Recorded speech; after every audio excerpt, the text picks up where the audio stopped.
Muy buenas noches. El día de hoy, Karen Brands, Francis Rentería, Angie Silva y quien les habla Jessica Torres, les vamos a hablar de un proceso que es muy relevante en las organizaciones y este es el proceso de la comunicación. En la mayoría de dificultades que se presenta dentro de la organización es debido a chismes, malos entendidos, baja productividad, al no acatar alguna orden por un superior, debido a que no se llega a comprender de la manera exacta o de la manera deseada. Entonces, para que se ejecute el proceso de comunicación, necesitamos de un emisor, un mensaje y un receptor. En este caso, yo vendría siendo la emisora, ya que estoy transmitiendo un mensaje y ustedes serían los receptores.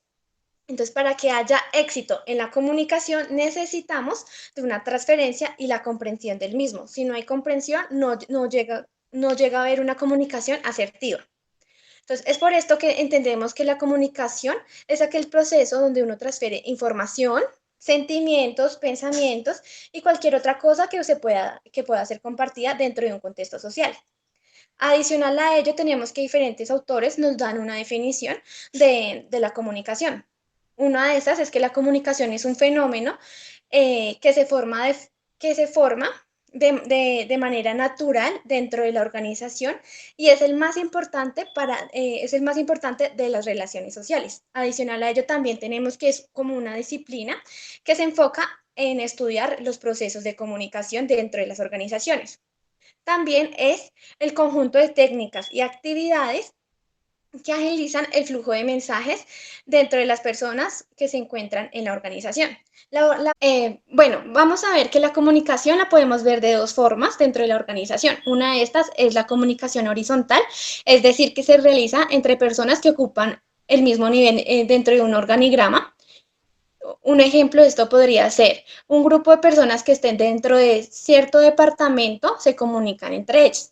O también tenemos la comunicación vertical o comunicación lineal, que esta se realiza entre personas con distintos niveles de organigrama o de jerarquía.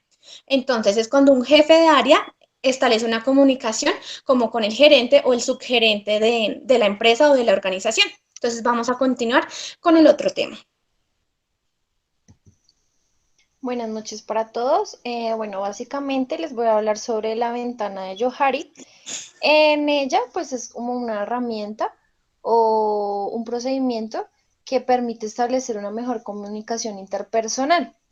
Esta herramienta permite analizar diferentes áreas de comunicación del sujeto y permite también apreciar o brindar opiniones acerca de como de la forma de interactuar de los sujetos.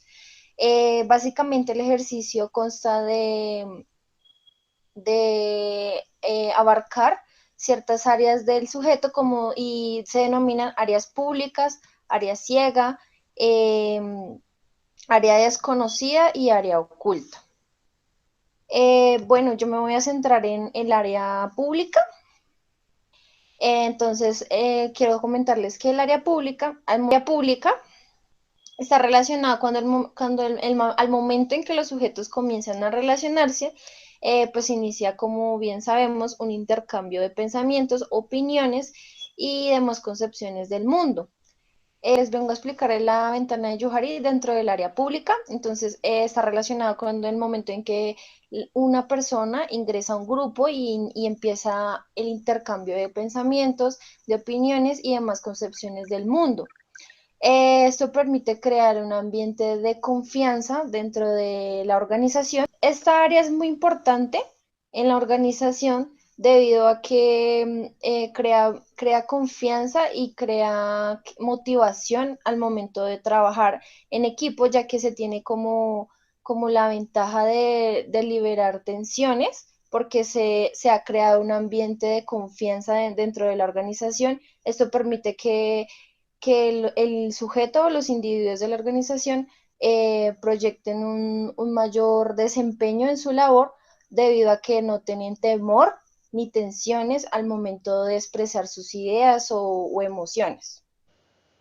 Bueno, y cuando hablamos del área ciega, hacemos mención a lo que los demás conocen de uno y uno ignora, ¿verdad?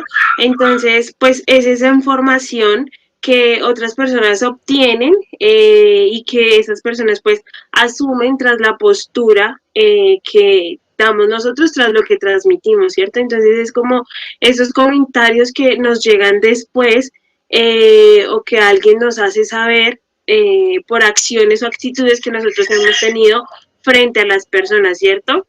Un ejemplo muy claro de ello es como el jefe de una organización o un director se encarga solo de emitir órdenes, emitir, ¿cómo lo digo? Juicios, sí, como ese tipo de acciones que deben hacer sus empleadores, pero nunca se daba la tarea de conocerlos y saber cuáles son sus funciones en esa área. Entonces ellos, los empleados, simplemente lo conocen como el director, el jefe, pero nunca han tenido la oportunidad de prestarse el saludo, conocerse un poquito más allá de, ¿verdad? Como de esa área laboral.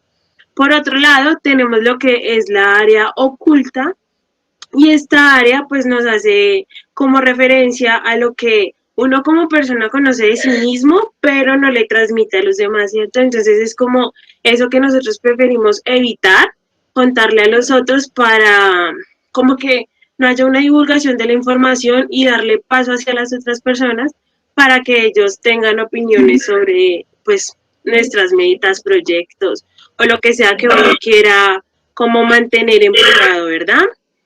Entonces, pues aquí se evita como comentar este tipo de éxitos con la intención de pues prevenir cualquier tipo de comentario, ¿cierto? Que no vaya a ser que uno parezca como un vanagloriado o un presumido ante los demás, ¿verdad? Un ejemplo de ello en una organización puede ser estas empresas que tienen recetas o que tienen una producción que nos hace únicos. Como que si sale al mercado ya dejan de ser únicos, entonces es eso que uno quiere conservar para tener como esa esencia de uno mismo, ¿cierto? Por otro lado, pues también están las fábricas industriales, quienes pues se enfrentan día a día como a esos parámetros o a esas preguntas constantes sobre la seguridad, tanto como ambiental y también como esa seguridad íntegra de su talento humano, ¿verdad? Y pues esto se relaciona con el área oculta. Ya sigue mi compañera contándonos sobre la otra área. Gracias. Bueno, en este caso podemos ver el área desconocida. En este como estilo de cuadrante podemos ver que es todo aquello que ignoro y que los demás también ignoran. Entonces, en este caso es algo que totalmente tanto nosotros como las personas que nos rodean desconocemos, es decir, algo que yo no conozco ni de mí ni que otras personas desconocen de mí. Entonces, en este caso es como ese proceso de reconocer esas cosas ocultas, como lo dice el área, que tenemos cada uno de nosotros. Para ello, pues, por un ejemplo sería las habilidades en potencia, talentos y destrezas aún no desarrollados. Muchas veces nosotros tenemos habilidades, como lo dicen ahí, que para nosotros son desconocidas y que a veces en momentos de ya sea dificultades o cuando se nos presentan retos, es cuando desarrollamos esas habilidades y que nos damos cuenta que las teníamos y pero no las habíamos desarrollado o no las habíamos fortalecido, ¿sí? Adicional también, en el segundo ejemplo dicen que son emociones latentes, sentimientos inexplorados. Podemos muchas veces darnos cuenta que a veces decimos a ciertas situaciones, no, yo no voy a reaccionar de pronto con enojo o con efusividad, pero en el momento que pasa una acción podemos reaccionar de esta manera y son áreas desconocidas de nosotros mismos porque pues no la estamos viviendo día a día. Entonces son áreas que digamos tal vez también hasta los familiares pueden desconocer que podamos reaccionar a ciertos momentos de nuestras vidas, igual que en el tema laboral. Entonces, en este caso, otro de los ejemplos son como los miedos o las fobias que presentamos. Muchos de nosotros no, o sea, son desconocidos hasta el momento que se nos presenta, ya sea que vayamos de viaje o que haya como alguna adversidad en el tema laboral, o muchas veces como ejemplo que hay personas que dicen, no, yo no le tengo miedo al agua, pero si en alguna circunstancia, no sé, hubiera un tsunami o algo, sería en un momento en ese miedo que surge de la nada, ¿sí? Porque es algo tan totalmente desconocido para nosotros. Entonces es muy importante porque con las fases anteriores mencionadas, es importante empezar a reconocer o empezar a hallar esas áreas desconocidas para las que son buenas, empezarlas a fortalecer y pues obviamente tomar esas habilidades para cada una de nuestras áreas y poderlas empezar a desarrollar e implementar. Y para aquellas que de pronto, digámoslo así, son como negativas, como le decíamos de las fobias, poderlas fortalecer en su momento que de pronto sintamos que de pronto pueden surgir o aparecer, tener como el control, obviamente, en esos momentos. Sí, como para hacer un aporte súper chiquito. Entonces, esta herramienta, como lo mencionaba mi compañera con anterioridad, nos permite hacer como una introspección, ¿verdad? ¿Verdad? Entonces es como ese fin de comprendernos con exactitud nosotros mismos y establecer una relación con los demás, una relación que sea pues efectiva. Entonces esto es lo que nos permite esta herramienta. Ok, listo, entonces era nuestro como tema relacionado con la comunicación y pues esperamos que cada uno de ustedes haya comprendido cada punto.